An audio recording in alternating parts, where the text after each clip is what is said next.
Hi, I'm Julie Van Domelen, the Executive Director at EFA. Welcome. EFA is well known for being the community's safety net for the last 100 years. Life can happen to anyone, and EFA just has an open door, a warm reception, a dedication to helping people figure out how to get on with their lives. Life is precarious, and sometimes these shocks can really unravel a family, or a person. You can go from kind of bad to worse. What we're looking for here is to see not only that kind of stability of the basic needs, but also instilling a bit of hope, a bit of strategy, a bit of investment in the future and belief that you've got a plan, you've got a roadmap, you're on your way. We're talking about working families with kids that don't make enough to have a stable housing situation or have gone through some kind of shock. It can be anything. It can be a broken arm.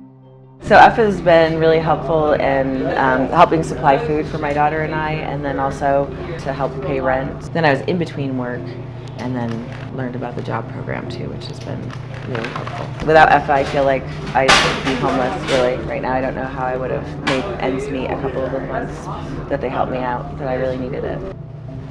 Being in EFA's transitional housing definitely makes it so that we can reach our goals significantly faster and become self-sufficient. Before we moved into this house, he was actually not talking at all. Like, he had maybe 5 words that he would say, and now being so much more stable, he talks so much. We can have conversations, and it's really amazing.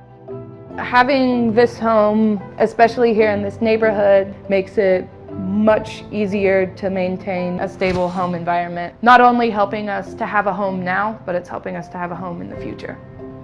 What I feel good about, when I go to bed at night, about my involvement at EFA,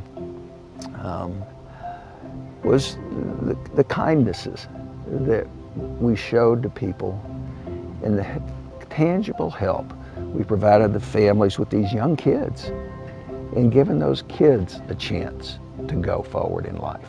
And that's really, in my mind, represents the magic that EFA creates for the community. I'm hard of hearing, and with my case manager and a lot of motivation on my part, I have hearing aids. And I also got my glasses through the program. But to me, the emotional support I get when I come here is bigger than even the food. 31 years ago, I was a recipient of emergency family assistance. It's humbling for me to tell this quick story, but I was out of money, out of gas, out of food, and they had turned off my water. My 5-year-old daughter was asking me for a drink. So I said to a friend, where would I go? She suggested emergency family assistance. I went down. They gave me a bag of groceries, turned on my water, and gave me $25 for gas. And that was it for me. It made all the difference in my life. I was out of options, and EFA was a place for me to go. A lot of the folks that are coming in, have never had to ask for help before. And if you put yourself in that place and try to imagine coming in to talk to a bunch of strangers about the fact that you're unable to keep a roof over your kid's head or you can't feed your family, that's not the most pleasant image in the world for you. And so we've always, at EFA, tried to really kind of help people be as okay as they can. One of the things that I hear over and over as I'm out and about in the community talking with folks is how well known and how well respected EFA is as a nonprofit in our community. Being here for 100 years and doing the same work while working to expand services to meet our community's needs is just incredible, and people really see that and it resonates with them. It really does take a community to address issues like poverty and homelessness and insecurity that our low-income households face, and EFA doesn't do it alone and can't do it alone. The one topic that is easy for everybody to come together on is family. I have one dear friend who came over and he handed me an envelope for $150,000. He said, hey, my wife and I talked about it, and I was going to retire in 2 years, and we thought about what EFA needs and what it means to town, and I like my job, so I figure I'll just work for another couple of years. Thank you. And he just walked out. It's really wonderful to give to EFA and know that I'm helping people that were just like me in this community, in Boulder. In a way, it would be nice if we could put ourselves out of business.